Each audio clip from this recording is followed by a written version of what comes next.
तो स्टूडेंट्स, चलिए हम लोग अपने इंडियन पॉलिटी के फंडामेंटल राइट्स के चैप्टर को आगे बढ़ाते हैं। काफ़ी टाइम से हम लोग फंडामेंटल राइट्स के चैप्टर अपना कर रहे हैं।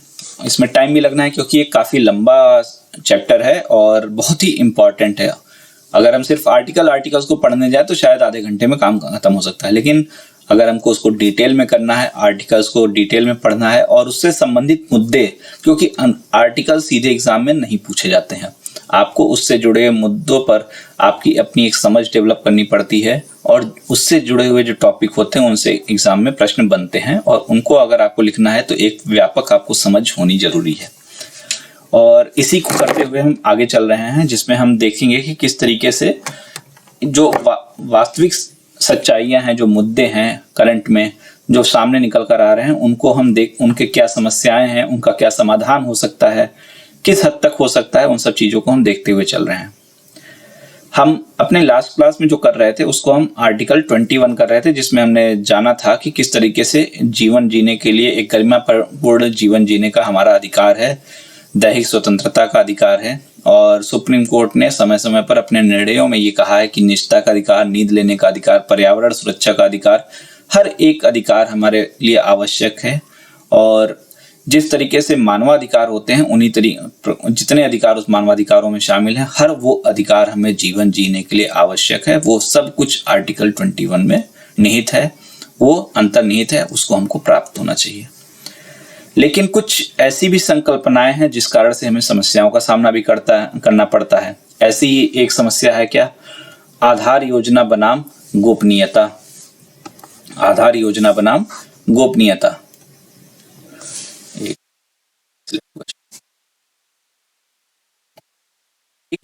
योजना बनाम गोपनीयता का अधिकार राष्ट्रीय पहचान के लिए। तो इस तरीके के जो प्रश्न उठते हैं, देखिए जब आधार संकल्पना की बात आती है, अगर हम सिर्फ इसकी कमियों की जैसे पहले अगर हम बात कर लें तो आपका फिंगरप्रिंट लिया जा रहा है, आपके रेटिना का स्कैन किया जा रहा है और इस प्रकार के आपकी सारी डिटेल्स, अगर आप एक सिम कार्ड भी लेने जा रहे हैं तो वहाँ पर आपकी डिटेल ले ली जा रही है और बहुत सारी चीज़ें जहाँ पर आप अपना डिटेल दे रहे हैं और बैंकों के पास, सभी के पास चला जा रहा है और आपका जो आधार नंबर है वो भी चला जा रहा है, जिससे आपसे के संबंधित जितनी भी जानकारी है वो एक तरह से पब्लिक डोमेन में आने का खतरा हमेशा बना हुआ है, जिसका मिसयूज किसी भी आधार पर हो सकता है। तो इस पे हमेशा से प्रश्न उठते रहे हैं और सुप्रीम कोर्ट ने भी ये माना है कि भाई हमारी जो रेटिना, जैसे हमारे अपने शरीर के अंग का हम क्यों स्कैनिंग इस तरह से कराएं और क्या ये तो पूरी तरह से हमारी निजता के अधिकार का उल्लंघन है। इस तरीके से उसने भी बातें कही हैं। और साथ ही आप प्राइवेसी की अगर हम बात करते हैं तो अक्सर आपके मैसेज मोबाइल पे उटपटांग मैसेज आते रहते हैं कि आप एक जगह शॉपिंग करिए, आपसे नंबर ले लिया जाएगा बिलिंग वगैरह के लिए, फिर उसके बाद मैसेज पे मैसेज भेजते रहेंगे। तो उससे आपको इरिटेशन तो होती है और साथ ही साथ आपको एक मानसिक तनाव भी इस कारण से उत्पन्न हो ही जाता है। कुछ नहीं होता है, व्हाट्सएप वगैरह आ गए हैं, इस तरह से व्हाट्सएप पे मैसेज भेज देना है, नंबर कहीं से भी निकला, व्हाट्सएप करते चले जा रहे हैं। तो कुल मिलाकर इन सब चीज़ों को नियंत्रित करने का प्रयास तो किया जाता है। ट्राई के माध्यम से जो फर्जी के मैसेज वगैरह आते हैं, डीएनडी रजिस्ट्रेशन से काफ़ी हद तक कम करने का प्रयास किया गया है, लेकिन समस्या तो है जिसका समाधान आवश्यक है। जैसे निजता के अधिकार 21 से संबंधित है और यह किसी भी मनुष्य के गरिमापूर्ण जीवन जीने के लिए अत्यधिक आवश्यक है। सुप्रीम कोर्ट ने क्या कहा है कि मनुष्य का जो जीवन है वो पशुवत जीवन तो है नहीं, उसको गरिमापूर्ण जीवन जीने का अधिकार होना चाहिए। उसको पर्यावरण संबंधी, निष्ठा संबंधी, नींद संबंधी, स्वच्छ जल संबंधी, भोजन संबंधी, शिक्षा संबंधी सभी अधिकार प्राप्त होने चाहिए। तो अगर यहाँ पर क्या हो रहा है कि टेलीफोन कंपनियां क्या होती हैं, अनलिमिटेड कॉल के द्वारा, वाणिज्यिक ऑटोमेटेड कॉल के द्वारा उनको मैसेज भेजनी रहती हैं, कॉल करती रहती हैं। बाद में डीएनडी के माध्यम से, हालांकि इस पर प्रतिबंध लगाए गए हैं, लेकिन आज भी नेटवर्किंग सॉफ्टवेयर इतने आ गए हैं कि उनसे अभी भी प्रॉब्लम क्रिएट की जा सकती है। तो इस स्तर पर भी रक्षोपाय तो करने पड़ेंगे और इसके लिए क्या करना पड़ेगा? एक सिविक कल्चर हमको डेवलप करना पड़ेगा। क्या करना पड़ेगा? सिविक कल्चर, हमको टेलीकॉम सिविक कल्चर डेवलप करना पड़ेगा अखिल भारतीय स्तर पर, जिसके लिए सेशंस चलाने पड़ेंगे, लोगों को जागरूक बनाना होगा, टेलीकॉम संस्कृति का विकास करना होगा और ये सारे कार्य इस प्रकार से करने होंगे कि लोग समझ सकें कि क्या कानून है, गोपनीयता का किस तरीके से उल्लंघन नहीं होना चाहिए, ये हमारे अधिकारों के अगेंस्ट में है अगर हम इस बात करते हैं। क्योंकि होम मिनिस्ट्री भी जो साइबर क्राइम वगैरह अलग अलग चीज़ों को स्टडी करती है, अपनी क्राइम की स्टडी करती है, तो उन्होंने भी ये कहा है कि इन सब चीज़ों के कारण लोगों के तनाव में मानसिक तनाव होता है और कहीं न कहीं आगे चलकर ये किसी न किसी प्रकार के अपराध के कारण बन जाते हैं। तो देखने में तो ये छोटी सी समस्या लगती है, लेकिन आगे चलकर इसमें बड़ी बड़ी संभावनाएं उत्पन्न हो जाती हैं क्रिमिनलाइजेशन की। ठीक है, दूसरी तरफ अगर हम आधार योजना की बात करते हैं, आधार योजना या डिजिटलीकरण के अन्य प्रयासों से भी गोपनीयता का उल्लंघन होता जा रहा है। हाल के दिनों में सुप्रीम कोर्ट ने अपना विचार निर्णय व्यक्त किया है। आधार योजना के संचालन में लोगों के फिंगरप्रिंट्स, रेटिना, बैंक खाते, आयकर रिटर्न्स इत्यादि ऐसे विषयों के पब्लिक डोमेन में आने का हमेशा खतरा रहता है, जिससे भी कोई भी व्यक्ति अगर है तो उसके आर्थिक जीवन को प्रभावित कर सकते हैं और उसके जो पर्सनल लाइफ है उसको भी प्रभावित किया जा सकता है। तो इस कारण से इस पे प्रश्न उठते रहे हैं। ठीक है, सर्वोच्च न्यायालय ने प्रश्न उठाया कि हम अपनी आंख जैसी स्वयं की महत्वपूर्ण अंग की स्कैनिंग क्यों कराएं और चाहे सरकारी एजेंसी ही क्यों न हो उसे ये तथ्य क्यों प्रस्तुत करें, क्या यह निष्ठा के अधिकार का उल्लंघन नहीं है। ठीक है, तो इस तरीके के प्रश्न तो हैं, लेकिन फिर आखिर अगर इस तरह की समस्याएं हैं आधार से, फिर भी इसको कुछ लाया गया है तो कुछ सोच समझ के ही लाया गया होगा, तो इसके फायदे क्या हैं उसको भी हमको देखना पड़ेगा। तो देखिए, एक तो टेररिज्म की अगर हम बात करते हैं तो कितनी बड़ी एक, आज किसी भी देश में आप चले जाइए, सिर्फ भारत ही नहीं, आप किसी भी देश में चले जाइए, वहां पर टेररिज्म की समस्याएं देखने को आपको मिलती हैं। हालांकि आज तक हम यूएन कह लें या कोई भी कह ले, टेररिज्म की एक व्यापक परिभाषा ये नहीं बना पाए, क्योंकि वहां पर हर किसी के अपने लक्ष्य हैं, हर किसी के अपने एजेंडे हैं, तो कोई एक सुदृढ़ परिभाषा तो नहीं बना पाए हैं। लेकिन समस्या तो है ही जस की तस, हर एक देश में देखने को मिल जाती किसी न किसी रूप में। तो अगर ऐसी समस्या है और स्लीपर सेल, ये सब कितनी सारी तकनीक्स आ गई हैं जिसके द्वारा टेररिज्म को प्रमोट किया जा रहा है, तो अगर किसी सुरक्षा एजेंसी के लोगों को किसी तक पहुंच बनाना है तो उनको अत्यंत कम समय में ऐसे लोगों की पहचान करना भी तो आवश्यक है। तो उसमें क्या आपको मदद कर सकता है? ये आधार जैसी संकल्पना जो है वो लोगों की पहचान को आइडेंटिफाई करने में मदद कर सकती है कम समय में। जहां पर सुरक्षा की आवश्यकता है वहां पर जल्दी से जल्दी लोगों को पहुंचाया जा सकता है। तो सुरक्षा की दृष्टि से, सिक्योरिटी की दृष्टि से तो आवश्यक है। दूसरा, जब प्रधानमंत्री की सरकार आई थी, भाजपा की सरकार 2014 में आई, तो उन्होंने जनधन अकाउंट वगैरह खोलने शुरू किए। उस समय काफी मजाक उड़ा, लेकिन अगर हम देखते हैं तो फाइनेंशियल इंक्लूजन की दिशा में एक ये अच्छा प्रयास था। उसके परिणाम क्या हो सकते हैं, या हो भी रहे हैं, या और भी बेहतर हो सकते हैं क्या? देखिए, हमारे पूर्व प्रधानमंत्री ने भी किया है कि अगर हम वहां से 1 रुपए ऊपर से भेज रहे हैं तो उसका सर्टेन % ही नीचे तक पहुंचता है। बीच में इतने लीकिंग है कि लीकेज के हर जगह से लीकेज होते होते अंतिम जिस व्यक्ति तक पहुंचना है वहां तक सहायता पहुंच ही नहीं पाती है।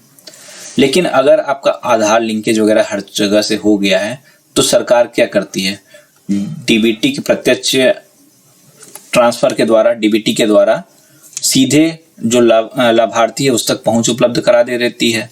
तो इससे क्या हो जाता है, वहां तक जो लीकेज वगैरह थे उस तरह की समस्याएं आपकी समाप्त हो गई, करप्शन की समस्याएं समाप्त हो रही हैं, बेरोजगारी का या फिर कह ले अनएम्प्लॉयमेंट, गरीबी, जितनी भी चीजें हैं, हर एक के एक्चुअल फैक्ट और डाटा हमारे पास अगर होगा, फैक्ट एंड डाटा अगर हमारे पास इससे आ रहा है, इससे आ जाएगा, हर एक चीज तो आ जाएगी ना। तो उससे क्या होगा, हम उस तरीके की पॉलिसी बना सकते हैं, नीति निर्माण में हमको सहायता मिल सकती है। क्योंकि अगर हम पहले की हम देखें, पंचवर्षीय योजनाएं हमारी चलती थी, हम खूब लक्ष्य बनाते थे, लेकिन कोई लक्ष्य क्या हमारा प्राप्त होता है क्या? एक बनाया दूसरा आया, एक बनाया दूसरा आया, और आज 1970 से लेके 50 से लेके हम गरीबी हटाओ का नारा ही देते चले आ रहे हैं। अब गरीबी है कि हटने का नाम ही नहीं लेती है। तो कहीं ना कहीं हमारे नीति निर्माण में ही तो एक खामी रही होगी, हम अपनी समाज को पहचान नहीं पा रहे होंगे। सरकारों में नियत में बुराई नहीं हो सकती है, लेकिन कहीं ना कहीं पॉलिसी मेकिंग में तो बुराई हो सकती है। उसके लिए एक प्रॉपर फैक्ट एनालिसिस डाटा उनके पास होना चाहिए, तभी तो एक अच्छी नीति बन सकती है। उसमें कौन सहायता कर सकता है? ये आधार सहायता कर सकता है। अगर देश का डेवलपमेंट करना है तो धन की आवश्यकता होगी। हमारे यहाँ कितने लोग इनकम टैक्स पे करते हैं? सरकारी जो कर्मचारी हैं उनको छोड़ दे तो बहुत ही कम लोग टैक्स पे करते हैं, या तो एकदम हायर वाले करते हैं या तो सरकारी जो है बीच वाले जो पर्सनल अपना बिजनेस कर रहे, छोटे मोटे उद्यम कर रहे हैं, वहां पर कितने लोग ITR फाइल करते हैं, कितने लोग इनकम टैक्स देते हैं? बहुत ही कम परसेंटेज है। लेकिन अगर हम आधार लिंकेज वगैरह सब कुछ करते हैं प्रॉपर, तो सभी के डाटा अगर हमारे पास में आ जाएंगे तो हम उनकी प्रॉपर इनकम वगैरह को जान सकेंगे, जिससे क्या होगा, आयकर बढ़ेगा और उस प्रकार से उनका हम विकास में योगदान दे सकते हैं। विकास में अच्छी खासी डेवलपमेंट हो सकती है। हमको विश्व बैंक से या ADB वगैरह जो भी कह ली, वहां से जो हमको ऋण लेना पड़ता है उसमें कमी आएगी कि नहीं आएगी? विश्व बैंक वगैरह ऐसे इतने आसानी से तो ऋण देते नहीं है। वो ऋण जो देते हैं उसके बदले में उनके पास पैसा कहाँ से आ रहा है? USA चाइना वगैरह से ही तो आ रहा है। फिर उनकी कंपनियों को हमारे यहाँ देना पड़ता है, ऐसी शर्तें थोप दी जाती हैं। तो कुल मिलाकर इन सब समस्याओं से निपटारा हो सकता है। साथ ही जैसे आर्थिक आरक्षण जैसी समस्या है, जिसमें कई बार इस तरह की समस्याएं आती हैं कि हम कैसे आइडेंटिफाई करें कि सही आधार पर आरक्षण दिया जा सकता है कि नहीं दिया सकता है। अगर ITR वगैरह सब कुछ रहेगा, 100% लोगों की पहचान कर ली जाएगी, तो आर्थिक आधार पर आरक्षण देने में भी हमको सहायता मिलेगी। तो इतने तो हमको लाभ भी हो रहे हैं। राष्ट्रीय सुरक्षा के लिए सबसे बड़ी आर्मी का निर्माण करता है, जिससे अत्यधिक कम समय में सुरक्षा एजेंसियां किसी व्यक्ति की पहचान कर सकती हैं। 100% लोगों को जोड़ लिया जाए तो बेरोजगारी, गरीबी इत्यादि के आंकड़े तथ्य को प्राप्त करने के लिए शोध करना नहीं करना पड़ेगा, सटीक जानकारी मिल सकती है, जिससे आधार पर सरकार लोक कल्याण की सही नीतियां बना भी सकती है और चला भी सकती है। आधार योजना कई सर्विसेज से युक्त होंगी, ITR भी जिसमें शामिल है। यदि यह 100% हो जाए तो आर्थिक आधार पर आरक्षण को सुनिश्चित किया सकता है। जातिगत आधारों पर आरक्षण को आंदोलन को नियंत्रित किया सकता है। तो कुल मिलाकर इतने तो फायदे हो रहे हैं, और ओवरऑल राष्ट्र की एकता और अखंडता को बनाए रखने के लिए ये आवश्यक भी है कि एक आइडेंटिटी सबकी होनी चाहिए। क्योंकि आप अक्सर ही देख रहे हैं कि एक जैसे CA का ही कानून आया तो इतना विरोध होने लगा। विरोध होने के पीछे कुछ और भी तो कारण है ना, कि कितने लोग ऐसे चाहे बांग्लादेश से आए हुए, चाहे कहीं से भी आए हुए, असम में, देश के अंदर के भागों में, दिल्ली तक में बैठ चुके हैं, जिनके पास यहाँ के लिए कोई मतलब कह सकते हैं यहाँ पे क्राइम तो वो बढ़ा ही रहे हैं, साथ में यहाँ के लोगों का के लिए जो सुविधाएं होनी चाहिए उसका भी वो लाभ ले रहे हैं। तो कुल मिलाकर इन समस्याओं से भी दूरी प्राप्त की सकती है अगर आधार पहचान होनी चाहिए तो कुल मिलाकर इतने तो हमको इसमें लाभ मिल जा रहे हैं। यह वाद विवाद का विषय है। यदि आधार योजना गोपनीयता जैसे मूल अधिकारों का उल्लंघन कर रहा है तो क्या इसे रोक दिया जाना चाहिए? प्रश्न ये उठता है, क्या इसको रोक दिया जाना चाहिए? लेकिन अगर हम ओवरऑल इनकी कमियों को और जो हमने इसके प्रॉफिट ऊपर देख रहे हैं, इसके जो फायदे देख रहे हैं, उनको हम देखते हैं, तो क्या इनको एकदम से समाप्त कर देना चाहिए जिससे हमको इतना लाभ हो रहा है? तो ये तो ठीक नहीं होगा कि जिस चीज से हमको इतना लाभ हो रहा है उसको हम समाप्त कर दें।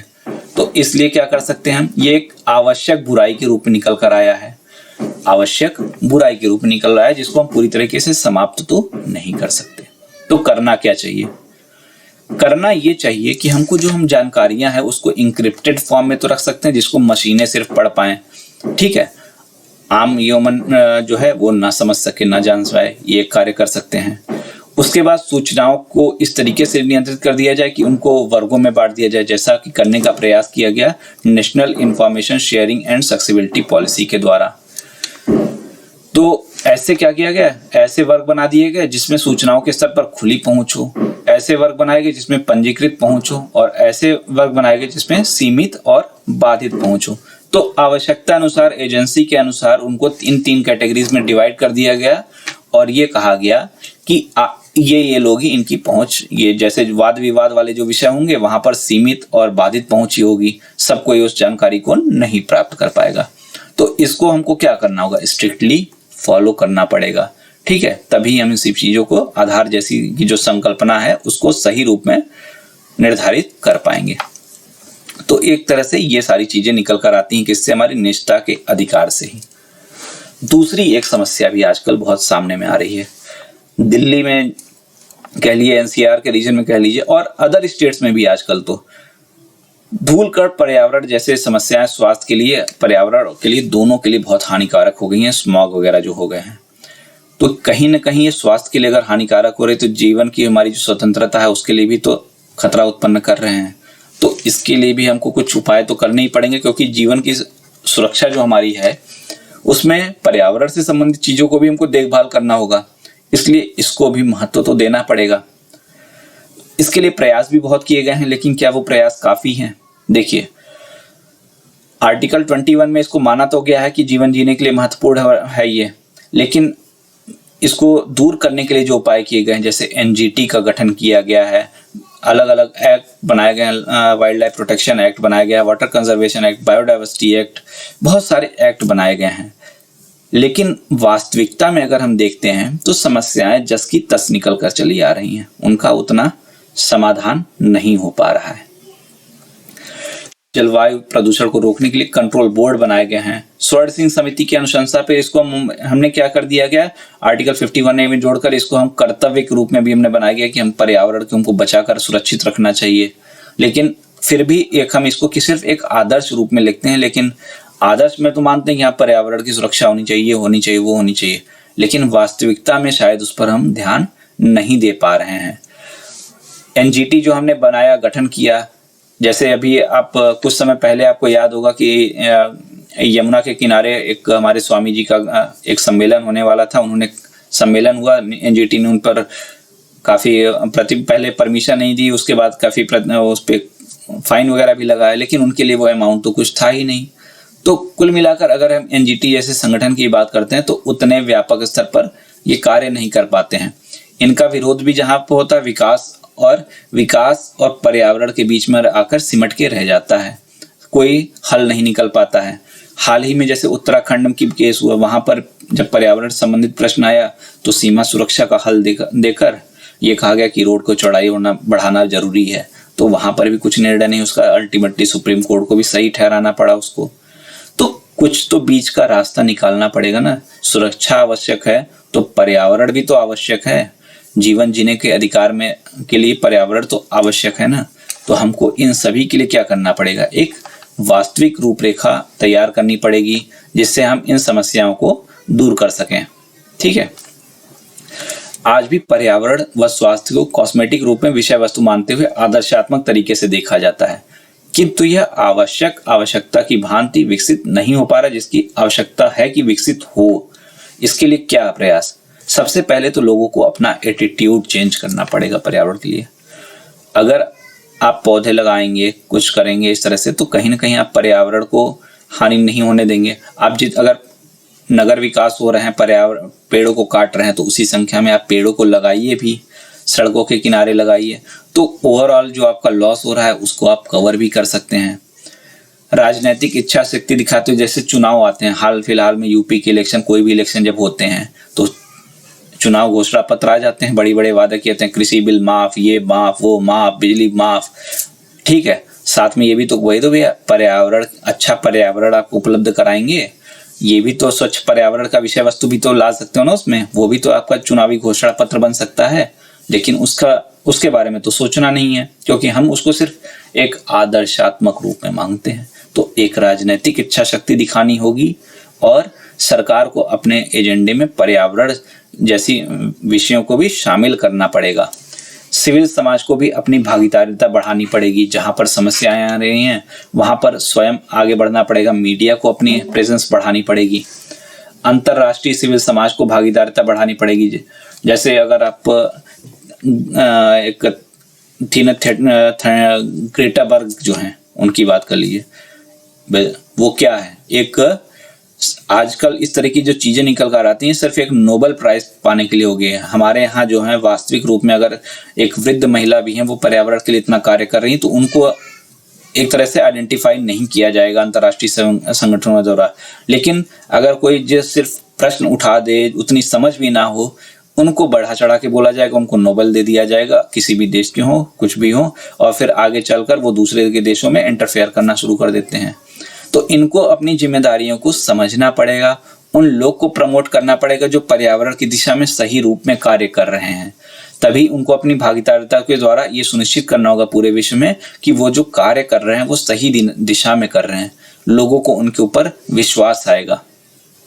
अदरवाइज सब कुछ ड्रामा ही लगता रहेगा। लोगों में विश्वास जताना भी, बढ़ाना भी काफी आवश्यक है, तभी उनके एटीट्यूड में भी परिवर्तन ला सकता है। कृषि के कार्यों में अक्सर आप सुनते हैं पराली जला दी जाती, ये जला दी थी, तो आप भाई इस तरीके के मशीनों का प्रयोग करिए। सरकारें उस तरह की मशीनें उपलब्ध कराएं कि जड़ से उनका अगर कटाई के समय जड़ से उसको रिमूव कर सकें, कि आपको जलाने की आवश्यकता ही आगे ना पड़े। हमारे यहाँ सेलिब्रिटी हैं, दिवाली आती है कह देते हैं भैया पटाखे ना जलाइए, अपनी शादी होती है, IPL कराते हैं, फुटबॉल कराते हैं, जम के पटाखे जलाते हैं। तो आपको ऐसी अभिवृत्ति डेवलप करनी होगी कि त्योहारों के साथ साथ ही आपको शादी वगैरह भी आपकी जो हो रही है, शादी उत्सव कुछ भी हो रहा है, प्रोग्राम हो रहा है, फंक्शन हो रहा है, उसको पर्यावरण के अनुकूल बनाने के प्रयास करने चाहिए। सिर्फ आप सिलेक्टिव नहीं हो सकते किसी चीज के लिए, ठीक है।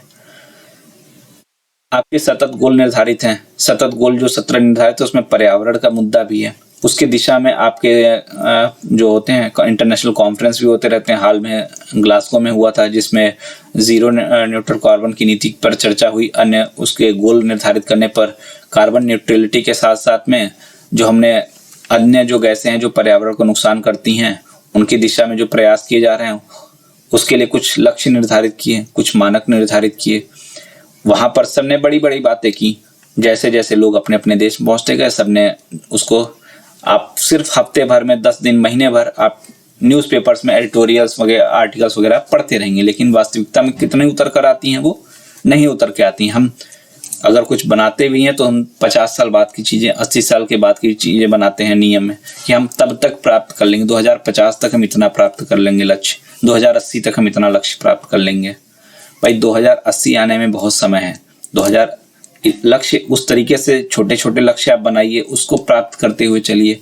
तो इस तरीके की जो चीजें हैं, जो निर्धारित लक्ष्य हैं, उसके दिशा में सही ढंग से प्रयास करना पड़ेगा। हमने अपने जो एक्ट बना रखे हैं, biodiversity conservation, wild life protection, जल संरक्षण, काफी सारे हमने कानून बना रखे हैं, लेकिन उन कानूनों को हम कितनी दृढ़ता से पालन करते हैं इस पर हमें भी पता है कि हम बहुत सारे प्रश्न चिन्ह हैं। ठीक है, अगर वेस्टर्न घाट की एक पर हम डेवलप करने जा रहे हैं तो वहां पर की जो रिच बायोडाइवर्सिटी है उसको नुकसान हो रहा है, तो उसके लिए हमको एक ऐसी कमेटी हमने बनाई भी, उसने अपनी रिपोर्ट भी दी। तो हमको ऐसे माध्यम बनाने पड़ेंगे, ऐसे मीन्स डेवलप करने पड़ेंगे कि हमारी बायोडाइवर्सिटी भी बनी रहे और डेवलपमेंट भी होता रहे। ठीक है, क्योंकि डेवलपमेंट भी जितना पर्यावरण आवश्यक है उतना ही डेवलपमेंट भी आवश्यक है। तो दोनों के लिए हमको बीच का एक मध्यम मार्ग निकालना पड़ेगा। ठीक है, तो इस तरीके से ये बातें होती हैं आर्टिकल 21 के मुद्दों की। नेक्स्ट हम जो करेंगे उसमें हम आर्टिकल 22 को करेंगे। किसको करेंगे? आर्टिकल 22 को। ठीक है, थैंक यू।